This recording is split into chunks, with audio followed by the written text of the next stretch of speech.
Hello everyone, welcome back to my channel. ಇವತ್ತು ನಾನು mango ಸ್ಮೂದಿನ ಮಾಡ್ತಾ ಇದ್ದೀನಿ. ಸೊ ಅದು ಹೇಗೆ ಮಾಡ್ತೀನಿ ಅಂತ ನಿಮಗೂ ಕೂಡ ತಿಳಿಸ್ಕೊಡ್ತೀನಿ, ಬನ್ನಿ. ಇವಾಗ ಮ್ಯಾಂಗೋ ಸೀಸನ್ ಆಗಿರೋದ್ರಿಂದ ಊರಿಂದ ಸಾಕಷ್ಟು ಮಾವಿನ ಹಣ್ಣುಗಳನ್ನ ಕೊಟ್ಟು ಕಳಿಸಿದ್ರು. ಸೊ ನಾನು ಅದೇ ಹಣ್ಣನ್ನು ಯೂಸ್ ಮಾಡಿಕೊಂಡು ಇವತ್ತು ಮ್ಯಾಂಗೋ ಸ್ಮೂದಿನ ಮಾಡ್ತಾ ಇದ್ದೀನಿ.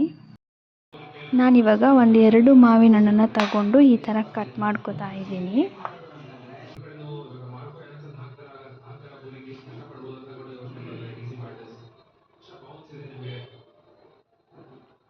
ಸೊ ನಾನು ಇದನ್ನು ಈ ಥರ ಕ್ಯೂಬ್ ಶೇಪಲ್ಲಿ ಕಟ್ ಮಾಡ್ಕೊತಾ ಇದ್ದೀನಿ. ನೋಡೋಕ್ಕೆ ಎಷ್ಟು ಚೆನ್ನಾಗಿ ಕಾಣಿಸ್ತಿದೆ ಅಲ್ವಾ? ಯಾವ ಶೇಪಲ್ಲಾದರೂ ಕಟ್ ಮಾಡಿ ನೀವು ಬಳಸ್ಕೋಬೋದು, ಆದರೆ ನಾನು ಈ ಥರ ಕಟ್ ಮಾಡಿ ಇಟ್ಕೊಂಡಿದ್ದೀನಿ. ಸೊ ಇವಾಗ ಕಟ್ ಮಾಡಿ ಇಟ್ಕೊಂಡಿರೋದೆಲ್ಲನೂ ಕೂಡ ಈ ಥರ ಮಿಕ್ಸಿ ಜಾರ್ಗೆ ಶಿಫ್ಟ್ ಮಾಡ್ಕೊತಾ ಇದ್ದೀನಿ.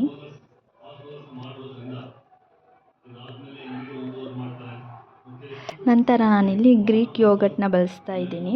ಸೊ ಒಂದು 2 ಟೇಬಲ್ ಸ್ಪೂನ್ ಆಗೋಷ್ಟು ಹಾಕೋತಾ ಇದ್ದೀನಿ. ನಂತರ ನಾನಿಲ್ಲಿ ಹನಿನ ಹಾಕೋತಾ ಇದ್ದೀನಿ. ಸೊ ನೀವು ಸಕ್ಕರೆನೂ ಕೂಡ ಹಾಕೋಬೋದು. ಒಂದು 1/2 ಟೇಬಲ್ ಸ್ಪೂನ್ ಆಗೋಷ್ಟು ಹಾಕೋತಾ ಇದ್ದೀನಿ. ಸೊ ನಿಮಗೆ ಸ್ವಲ್ಪ ಚಿಲ್ಡ್ ಆಗಿರಬೇಕು ಅಂದರೆ ಐಸ್ ಕ್ಯೂಬ್ ಸಹ ಹಾಕ್ಕೊಂಡು ಗ್ರೈಂಡ್ ಮಾಡ್ಕೋಬೋದು.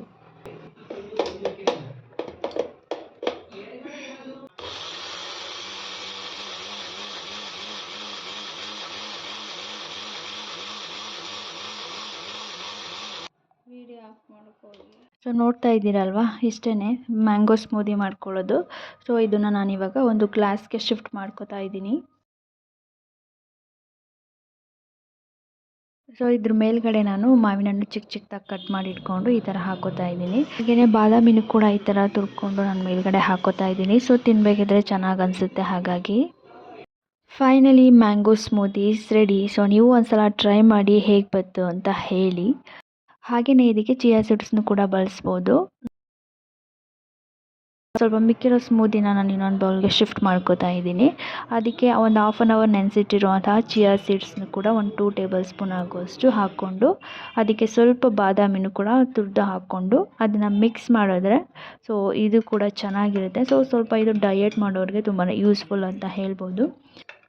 ಈ ರೆಸಿಪಿ ಇಷ್ಟ ಆಗಿದರೆ ನೀವು ಒಂದ್ಸಲ ಟ್ರೈ ಮಾಡಿ ಹೇಗೆ ಬಂತು ಅಂತ ಕಾಮೆಂಟ್ ಮಾಡಿ. ಹಾಗೆ ನಮ್ಮ ಮನೇಲಿ ಇದನ್ನು ತುಂಬ ಇಷ್ಟಪಟ್ಟರು. ಹಾಗೆಯೇ ನೀವು ಒಂದ್ಸಲ ನಿಮ್ಮ ಪ್ರೀತಿ ಪಾತ್ರರಿಗೆ ಮಾಡಿಕೊಡಿ.